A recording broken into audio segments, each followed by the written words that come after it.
Buenos días. Hoy es 4 de mayo del año 2020. Estamos en su segunda sesión de Psicología Industrial Organizacional 1. Como ustedes recordarán, esta unidad curricular está compuesta por la psicología del personal, por la psicología económica y por los asuntos profesionales, legales y éticos. Vamos entonces a ver el primer tema que se refiere a psicología del personal. Aquí quiero destacar la importancia que existen dos determinantes para el desempeño efectivo de una organización. Y estos determinantes son la estructura de la organización y los procesos que tiene una organización. La estructura está muy relacionada con el organigrama, que es una representación visual de lo que cada quien hace en la organización. Y en los procesos existe una cosa que se llama el diagrama de los procesos, que es también una representación visual de cómo se lleva adelante un proceso desde su inicio hacia un fin. Nos vamos a concentrar hoy en esa representación visual de la estructura de la organización. Como ustedes saben, en psicología del personal existen muchos procesos que son el análisis y la evaluación de puestos, el reclutamiento, que es cómo atraer a la gente, la selección, que es cómo seleccionar a la persona más indicada para el cargo, después cómo colocamos y clasificamos a la gente, cómo lo entrenamos y desarrollamos, cómo hacemos que su desempeño sea cada vez más eficiente, cómo compensamos por el trabajo tan importante que están haciendo y después eventualmente la gente tiene que egresar de la organización y tenemos que tener siempre una auditoría de los recursos humanos. Todo eso que estamos mencionando tiene que ver con la unidad de psicología del personal. Nos vamos a concentrar entonces hoy en el análisis y la evaluación de los puestos y para ello vamos a ver el siguiente caso. Marcos López y Mariela Estrada se asociaron como consultores recientemente. Esos son los dos personajes que aparecen en la foto. Se conocieron mientras ambos cursaban el programa de especialización en desarrollo organizacional en la Universidad Católica Andrés Bello. Marcos es industriólogo y Mariela es egresada de psicología, ambos de la Universidad Católica. Mariela y Marcos asistieron a un evento gastronómico en Caracas donde se encontraron con María Blanca, que es la que está aquí abajo, una amiga de Mariela en sus tiempos de universidad. Durante la conversación entre los tres, María constata que Marcos y Mariela pueden asesorarle y servir como expertos en su emprendimiento denominado Catering a Tiempo, emprendimiento que lleva adelante con José Pérez. María les hace un recuento de su emprendimiento a sus consultores. Fíjense, Catering a Tiempo es una organización de servicios de catering que ofrece a clientes organizacionales servicios de almuerzo de lunes a viernes. Está ubicado en la planta baja de un edificio en el centro de la ciudad de Caracas, donde se preparan almuerzos que luego son distribuidos en organizaciones públicas y privadas que se encuentran ubicados en la zona. La empresa produce 1000 almuerzos diarios. 100 personas trabajan en esta organización. 30 de ellas se ocupan de la procura y la cocina de los alimentos. Hay 3 equipos de 10 personas con un jefe de cocina, 4 cocineros y 5 asistentes de cocina. 27 personas que son motorizados realizan el reparto de los servicios de comida bajo la supervisión de 3 que fungen como supervisores de equipo de 9 motorizados. 40 personas ocupan posiciones de personal de apoyo y directivo. Se organizan por departamento. Los departamentos son procura, producción, distribución, administración, legal, mercadeo y recursos humanos. Todos bajo una gerencia general que reporta a 3 accionistas. María es la gerente general y José coordina procura, producción y distribución. María pide a Marcos y Mariela que les haga un organigrama de la organización y las descripciones de puestos. Repito, María entonces le pide a los consultores Marcos y Mariela que les haga un organigrama de la organización y las descripciones de puestos. Ya hemos visto estas presentaciones, pero ustedes pueden volver a ver con estos hipervínculos, que es un organigrama, cómo se hace un organigrama y qué es una descripción de puestos. Entonces, el capítulo que estamos abordando es el capítulo 2 del autor Ahamot, que se llama Evaluación y Análisis de Puestos. En el análisis de puestos tenemos varios aspectos como su importancia, sus descripciones, cómo se prepara, cómo se ejecuta el análisis, cuáles son los métodos alternativos.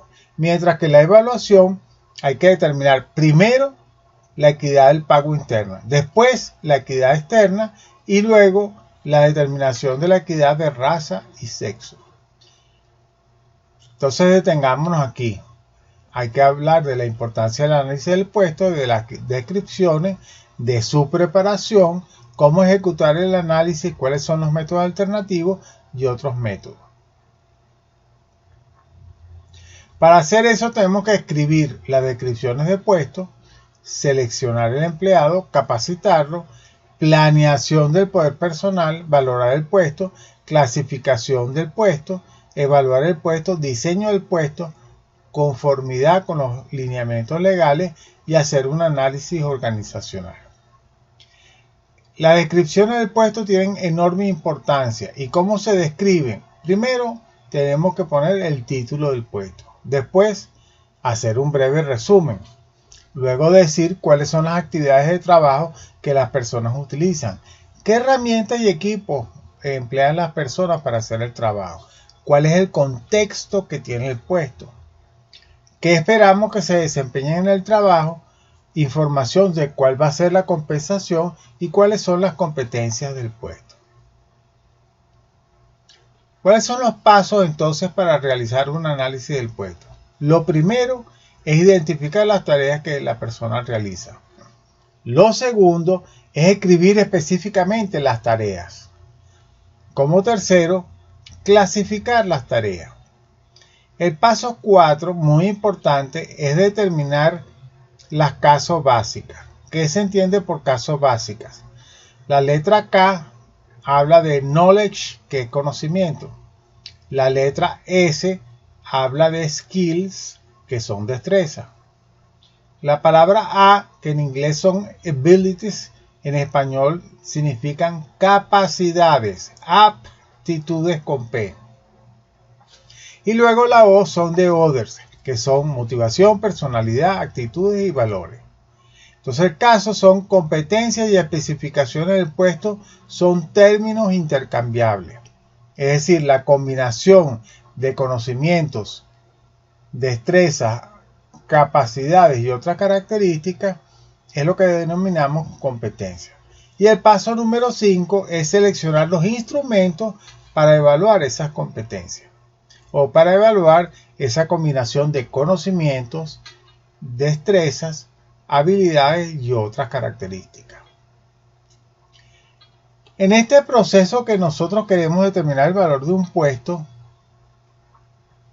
tenemos que hacerlo en dos etapas. Primero, tenemos que determinar cuál es la equidad interna, es decir, estamos siendo realmente balanceados y estamos dándole la misma importancia a la gente que se lo merece dentro de la organización, y determinar la equidad externa, es decir, que nosotros estamos compensando dentro de nuestra organización de la misma manera como lo haríamos con una organización externa. También en algunas organizaciones, no suele ser en Venezuela, pero es importante que ustedes lo sepan, que de acuerdo al origen étnico y al sexo, se hagan también esas consideraciones. En términos generales, en Venezuela, el hombre y la mujer reciben el mismo tipo de compensación, y en términos generales, la gente es compensada de la misma manera de acuerdo a su origen étnico. Eso no es un problema en Venezuela, pero usted que a lo mejor se gradúa y quiere ir a otros países, debería pensar en esto porque es posible que se lo encuentre en otras latitudes. Para hacer la determinación de la equidad interna tenemos un proceso de 3 pasos. Primero, ¿cuáles son los factores de compensación en el puesto? Y ahí tenemos que considerar el nivel de responsabilidad, los requisitos de capacitación y experiencia, también las condiciones de trabajo, los requisitos de educación, las exigencias físicas que tiene el puesto y las exigencias mentales. Por ejemplo, no es lo mismo una persona que tenga un doctorado, cuyo valor le asignaríamos, por ejemplo, de acuerdo con este ejemplo, 200 puntos, que una persona que tenga educación secundaria o menor, que le asignaríamos 40 puntos. También en cuanto a las decisiones, una persona que no toma decisiones o que sus decisiones son limitadas vale 75 puntos, mientras que otra que tienen una responsabilidad muy importante en la toma de decisiones tendría hasta 300 puntos. Entonces, este proceso que tenemos que hacer para toda la organización es lo que nos permite saber la importancia que tiene el puesto y las relaciones de equidad que tenemos que establecer a la hora de hacer la compensación. Para hacer la equidad externa, generalmente las organizaciones recurren a las encuestas de salario porque nos dicen cómo están siendo compensadas las personas en distintas organizaciones. Por ejemplo, algunos profesores universitarios han migrado a la educación media porque pueden recibir dólares como parte de su salario. Y en el caso de la universidad donde ustedes están estudiando, la universidad continuamente monitorea el mercado para saber si los sueldos que ofrecen sus profesores son competitivos en el mercado nacional. Esa es una estrategia que hace la universidad deliberadamente para retener a su personal. La compensación es un proceso extraordinariamente importante de la mayoría de las personas y tiene que ver mucho con las percepciones. La satisfacción depende con la relación que yo pienso entre lo que yo estoy ganando y lo que ganan otros. Aquí yo le estoy dejando un vínculo para un artículo que se escribió de parte del decano de la Facultad de Ciencias Económicas y Sociales y del vicerrector administrativo de la UCAP, donde hablamos de la compensación entre trampas y distorsiones. Es muy importante que ustedes, como psicólogos industriales que van a ocupar puestos de esta naturaleza en la organización, entiendan qué es lo que pasa con las percepciones, asuntos psicológicos que tiene la gente con respecto a la compensación. Del diccionario de la APA que ya les hemos mencionado, aquí tienen un conjunto de términos técnicos que es necesario que ustedes evalúen, traduzcan y entiendan sobre lo que es la compensación y los métodos que existen acerca de ellos para hacer la clasificación de los puestos de trabajo. Desde luego, para este capítulo, ustedes tienen que consultar ese capítulo de Administración de Recursos Humanos y ese capítulo 2 de AMOD, porque ambos le van a servir para estudiar su práctica.